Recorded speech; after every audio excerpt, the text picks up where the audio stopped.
Deborah, welcome back to the program. Well, thanks for having me back. I'm excited to be here. You look wonderful, by the way. Oh, thank you. There's been a little bit of a change since the last time we met. Lost about 67 pounds. 67 pounds? How'd you do that?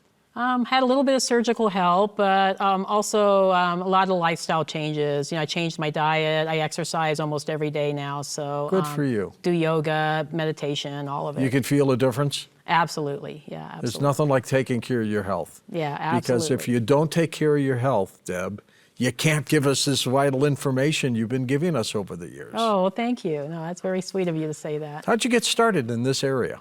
Well, it happened back in 2012. I had an extraterrestrial contact experience, which I talked about, you know, I think more at length with the last show that we did. But, well, I was brought on board an Arcturian starship. How old were you? Just a little kid?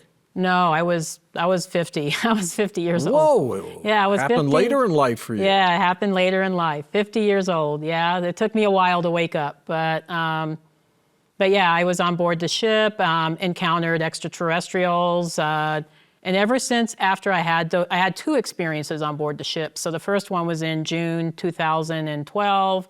The second experience was in December 2012.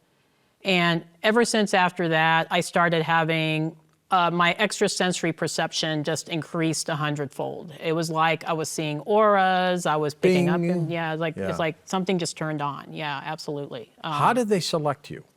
Or why did they select you? I always get that question. And that was actually the first question I asked the Arcturians when I was on board the ship. I said, why me? I'm just ordinary, I'm nobody special. And they told me it was because I sent out a prayer to the universe asking for help for planet Earth, and they heard my prayer, and they were very impressed with the prayer. It was a very earnest prayer asking for assistance for all beings on planet Earth. Good for you. And the other reason is because I have, I guess apparently, my soul originated from Arcturus, so they're like my star family, which I never even realized that before. They seeded you? Perhaps? Yeah, I think so, yeah.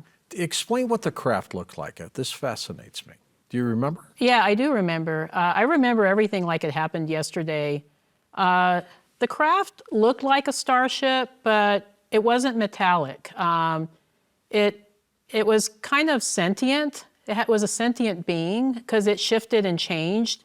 It was made of light. And it was made of plasma-like material, so it was very kind of fluid, and it would shift and change. It kind of read your mind, and it was kind of directing me towards a certain room, so I just kind of followed along. And it was technology I've never seen before. It was incredible, George. It was just incredible. Were there other beings on the craft? Yeah, there was. When I was directed to the room, there was five extraterrestrial beings that didn't look human. I mean, they were obviously not human.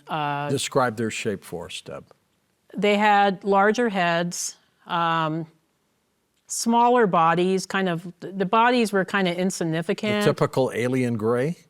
No, they didn't quite look like gray aliens because they had larger eyes, but their eyes had pupils and irises. All right. So it was not the typical gray look. And their skin color was different. It was more like a bluish green.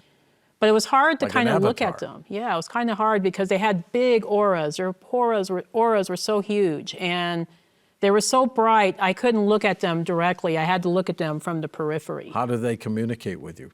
Via telepathy? Telepathy, yes.